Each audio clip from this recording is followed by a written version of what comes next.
আজকে ইফতারিতে একটু ভিন্ন কিছু খেতে ইচ্ছে করছিল, তো আপনাদের ভাইয়া বলল তাহলে নুডলসই রান্না করে ফেলো, আর সাথে মচমচে গরম গরম পেঁয়াজু ভেজে ফেলো। তো আমি পেঁয়াজু বানানোর জন্য ডালটা পাটায় পিষে নিচ্ছিলাম আজকে, কারণ ডালটা পাটায় পিষে পেঁয়াজু করলে অনেক মজা হয়। রোজা থেকে শিলপাটায় ডাল বাটতে কিন্তু অনেক কষ্ট হয়, তারপরেও কিছু করার নেই, ভালো কিছু খেতে হলে তো একটু কষ্ট করতেই হবে। ব্লেন্ডারে ডাল ব্লেন্ড করে পেঁয়াজু বানানোর চেয়ে শিলপাটায় পিষা পেঁয়াজু অন্যরকম একটা মজা হয়। এই তো আমি এখানে প্রথমে নুডলস গুলো সিদ্ধ দিয়ে শিলপাটায় ডালগুলো পিষে নিচ্ছিলাম। তো এদিকে আমার ডাল বাটতে বাটতে এদিকে আমার নুডলসও সিদ্ধ হয়ে গিয়েছে, আর ওইদিকে আমার ডাল বাটাও হয়ে গিয়েছে। তারপরে আমি নুডলস গুলো ঠান্ডা পানি দিয়ে ভালোভাবে ধুয়ে আমার রেসিপি আমার স্টাইলে রান্না করব। এই নুডলসটা আমার অনেক পছন্দের, আমি যখনই স্বপ্নতে যাই এটা নিয়ে আসি। অনেক সময় এই নুডলসটা অফারেও থাকে তাদের, আর রোজা এসে অনেকদিন থেকে আসলে নুডলস খাওয়াই হয় নাই, তো ইচ্ছা করলো অনেকদিন পর যে আজকে নুডলস দিয়ে ইফতারিটা করব। সপ্তাহে 5 দিন আমার নুডলস খেতেই হবে, নুডলস ছাড়া তো আমার কোনোভাবেই চলে না। নুডলস আমার খুবই পছন্দের একটা জিনিস।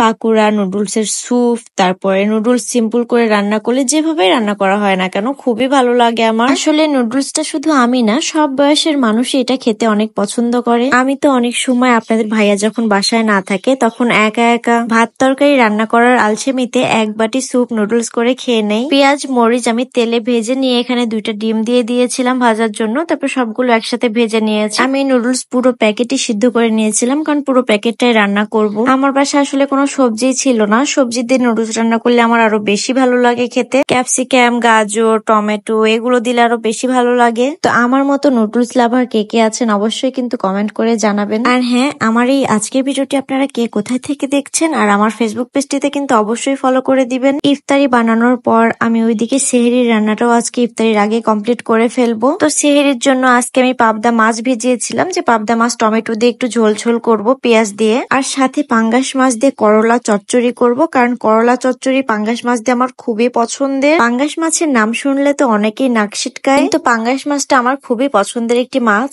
আপনারা যারা যারা এখনো পাঙ্গাস মাছ দিয়ে করলা চচ্চড়ি খান নাই তারা কিন্তু এখনই বাসায় ট্রাই করতে পারেন। পাঙ্গাস মাছের তেল, কলিজা, মাথা, কন্টা এগুলো দিয়ে কিন্তু বেশি করে পেঁয়াজ আলু দিয়ে করলা চচ্চড়ি করলে অনেক মজার হয়। সারাদিন রোজা থেকে সেহরিতে কিন্তু আমাদের ঝোলের তরকারিটাই বেশি খাওয়া উচিত, কিন্তু আমরা কিন্তু ঝোলের তরকারিটা বেশি খেতে পারি না। সেহরিতে মনে হয় যে একটু ভর্তা, চচ্চড়ি, ভাজি এগুলো হলেই ভাতটা তৃপ্তি করে খেতে পারবো। তো আমি ইফতারির আগে ইফতারি, সেহরির রান্না সবকিছুই কমপ্লিট করে ফেলেছি। তরকারিগুলো কিন্তু অনেক লোভনীয় লাগছে, খেতেও কিন্তু দারুণ মজা হয়েছিল। আর এই পাঙ্গাস মাছ দিয়ে করলা চচ্চড়িটা কিন্তু আমার আম্মুর কাছ থেকে আমি রান্নাটা শিখেছি। আগে কিন্তু আমি করলা তেমন একটা পছন্দ করতাম না, কিন্তু আম্মুর হাতের এই চচ্চড়ি খাওয়ার পর থেকে এখন আমি অনেক পছন্দ করি। তো আমার আজকের ভিডিওটি এখানে শেষ করছি। সবাই ভালো থাকবেন, সুস্থ থাকবেন, দেখা হচ্ছে আবার নেক্সট কোনো ব্লগে। আল্লাহ হাফিজ, থ্যাংকস ফর ওয়াচিং।